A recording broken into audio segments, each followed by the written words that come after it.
Dalam upaya pemenuhan hak dan perlindungan anak, Pansus Dewan Perwakilan Rakyat Daerah DPRD Badung menggelar rapat Ranperda Layak Anak di ruang sidang Madya Gosana DPRD Kabupaten Badung. Rapat bertujuan menyerap aspirasi masyarakat terkait penyelenggaraan Kabupaten Badung menuju layak anak.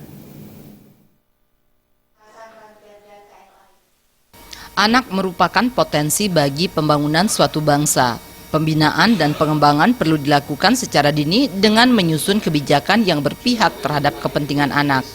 Pemerintah Kabupaten Badung berkewajiban menjamin hak anak dengan membuat Ranperda tentang Kabupaten Layak Anak.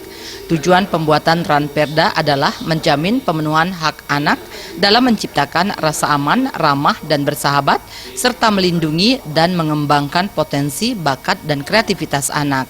Selain itu, Pemka Badung wajib menyediakan fasilitas untuk memenuhi hak anak dalam bidang pendidikan, pemanfaatan waktu luang, dan kegiatan budaya seperti pendidikan anak usia dini dan wajib belajar 12 tahun. Ketua Pansus Luh Gede Sri Mediastuti mengatakan, banyaknya kasus kekerasan dan diskriminasi terhadap anak perlu mendapat perlindungan hukum dari Pemka Badung.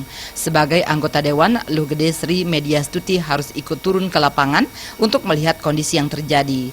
Ranperda diharapkan segera rampung untuk disahkan menjadi perda. Yang melatar belakangi penyusunan Ranperda ini kan kita sering ketemu di masyarakat ada diskriminasi kepada anak, kepada keluarga, terus kepada para perempuan. Karena Kabupaten Badung ini infrastrukturnya sudah sangat bagus sekali. Sekarang kita harus benahi dari pendidikan, kesehatan, dan Kabupaten Layak Anak.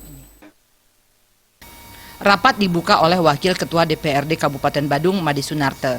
Turut hadir anggota DPRD Kabupaten Badung, pimpinan dan anggota Pansus, SKPD terkait, camat, lurah, dan perbekel, Ketua Forum Anak Daerah, dan tokoh masyarakat.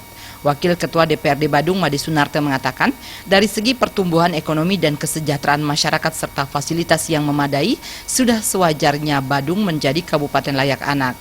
Sunarte juga berharap penyerapan aspirasi dapat menghasilkan ide-ide inovatif dalam penyusunan Ranperda Kabupaten Layak Anak. Memang sewajarnya sudah bahwa Kabupaten Badung itu menjadi Kabupaten Layak Anak. Apa sebabnya? Pertama dari segi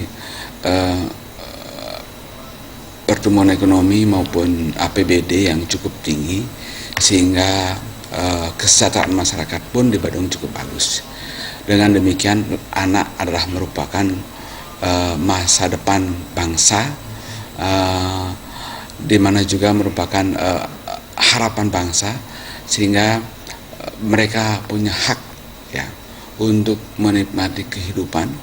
Saya selaku pimpinan DPRD Badung dan juga selaku bendesarat ya ingin mendorong secepat mungkin Ranperda ini rampung dan kita benar-benar dapat mewujudkan Badung itu adalah layak anak. Kabupaten Layak Anak nantinya akan menekan angka kekerasan dan pelanggaran hak anak khususnya di Kabupaten Badung. Ranperda akan mengatur sistem untuk menangani dan mencegah terjadinya kekerasan terhadap anak yang harus dimiliki pemerintah Kabupaten Badung. Yuda dan Supiatna, Bali.